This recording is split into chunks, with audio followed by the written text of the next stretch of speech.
Alright guys, so rookie minicamps have officially wrapped up for the Cleveland Browns, and what a minicamp it was. It's not often we see the amount of coverage that we did, but SHEDEUR Sanders and Dillon Gabriel stole the show. There was an unreal amount of coverage on Sanders, and it really was hard to find what things were real and what things were fake. It was hard to find the real numbers and unbiased opinions. I tried to cover the competition as evenly and unbiased as I possibly could over the last 3 days, and again, it's just rookie minicamp. You have to take everything with a big grain of salt, but it was just cool to see the guys out there, and I wanted for you guys to see everything for yourself and for you guys to be able to form your own opinions. So today I wanted to put together a little compilation of every throw I could find from both SHEDEUR Sanders and Dillon Gabriel, so then you guys could form an opinion for yourself. But first, before I begin, I would really appreciate it if you would drop a like and subscribe. It only takes 5 seconds, plus you can always change your mind. We are on the road to 60,000 subscribers, and with your support, I believe that we can get there super fast.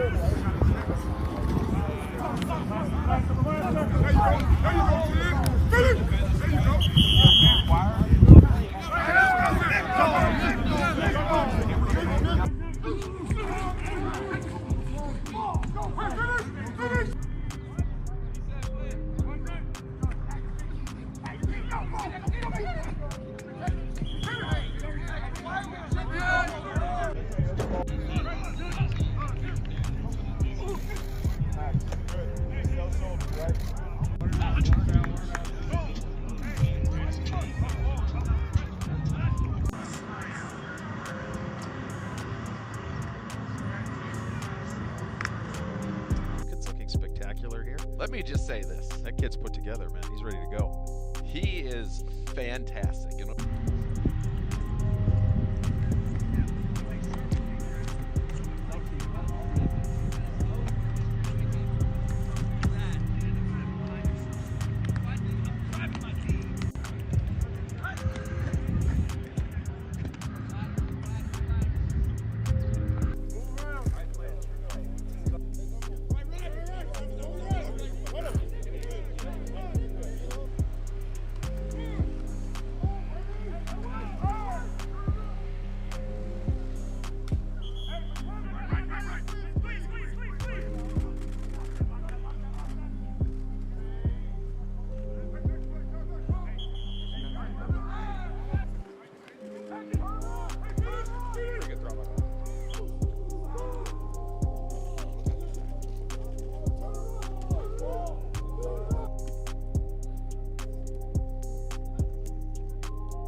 Alright, so let's start out with some of the SHEDEUR highlights. I got about 2 to 3 minutes of footage to show, and then I'll recap and talk all about it. Overall, I think SHEDEUR did very well in this minicamp. He was composed, he looked sharp, he aired it out, and he definitely won the turnover battle with Gabriel. That is one thing I can say for sure.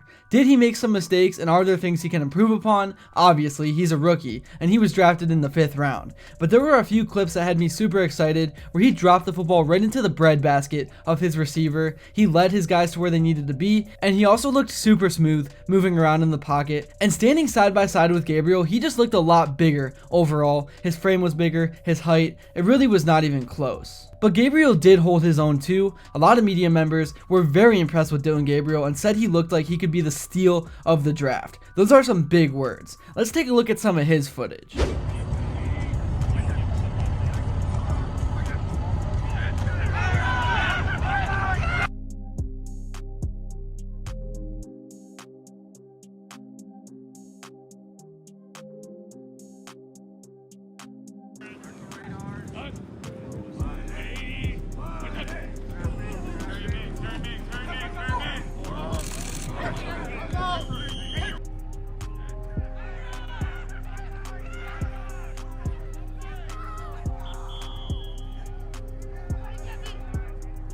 I think this battle and competition was super close, and it's gonna be close over the next few months. I will say the Gabriel interception definitely was a clip that Dillon wished nobody could see, but both QBs showed up and showed why they have such a high ceiling, and I think the Browns really are finally building towards something. Both SHEDEUR and Dillon also held their press conferences where we got to hear them talk and speak about how they are feeling and what they want to accomplish over the next few months, and here were a couple of the highlights from that. Yeah, so typically every state I go to, I don't really be on like social like that. I got people that just run it for me and stuff.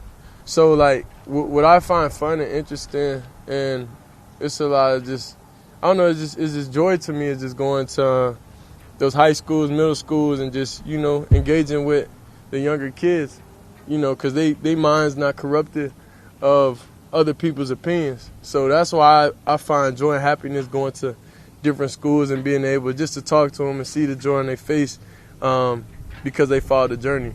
So even through everything, whenever it was going crazy, wild, negative, everything, my happiness was going there. So that's what I always resort to. I always like send pizza to their school, like show them, like, you know, that I'm still able to connect with them. They still able to connect with me. I say definitely he gave us the spotlight to be able to do that. So he gave us the opportunity. That's all you can ask for in anybody's job and anybody's profession, is just an opportunity to give a chance. The rest after that is on you. So I'm taking every snap out there, you know.